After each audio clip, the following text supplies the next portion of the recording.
Neanderthals did not vanish overnight. They were outcompeted, not by one war, but by presence. Imagine the moment. A Neanderthal climbs a ridge and looks down. Below him, dozens of unfamiliar figures. Not one, a group, Homo Sapiens. And in that instant, he understands something simple. If they stay, his world changes. 40,000 years ago, the climate begins to shift. Ice retreats. Rivers break open earlier in the season. Winters grow unstable.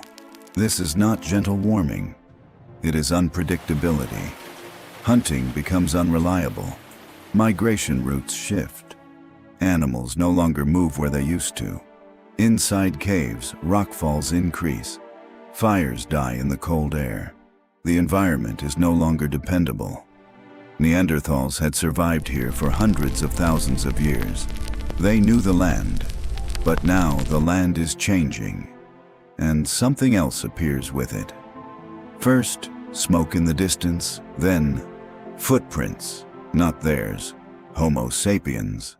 They move differently, faster, in larger numbers. Neanderthals are physically stronger. Their bodies are dense and powerful. They are built for cold endurance, but strength is not the only advantage. Homo sapiens cooperate across distances. They exchange tools. They share information.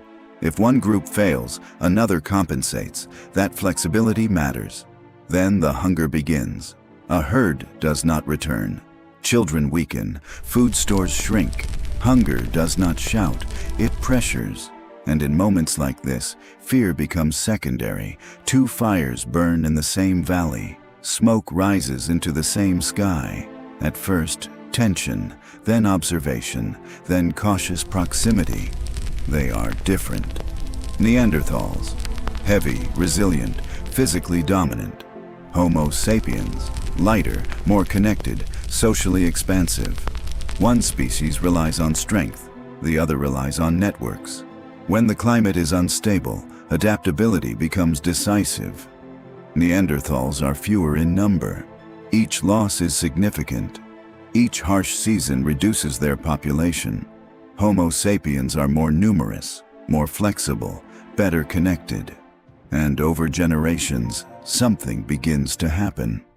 There is no single decisive battle. There is no dramatic final stand. There is gradual overlap, gradual blending. Genetic evidence today confirms this. Modern humans outside Africa carry Neanderthal DNA, which means there was not only conflict, there was interbreeding.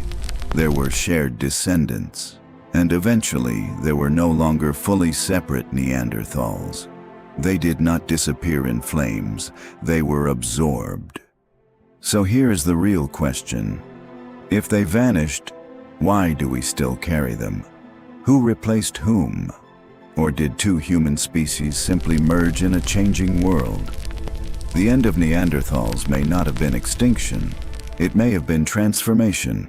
And if that is true, their story did not end. It continues in us. There is one simple idea. Neanderthals were strong. They endured the cold. They survived multiple ice ages. They lived here for a very long time, but their world was small. Small groups, limited territories, few people. And when everything around them began to change rapidly, that was no longer enough. Homo sapiens acted differently. There were more of them. They formed alliances more often. They adopted new hunting strategies faster. If food became scarce in one area, they moved farther. If one group weakened, another continued to grow. And gradually, the difference became visible. Not in one dramatic event, but in hundreds of small moments. In every failed season, in every year of hunger. And here is the key point. History does not choose the strongest. It chooses those who learn faster. And if one human species has already disappeared, that means nature makes no exceptions. It does not remember names. It does not preserve memory. It does not offer second chances. It leaves only those who change before the world forces them to.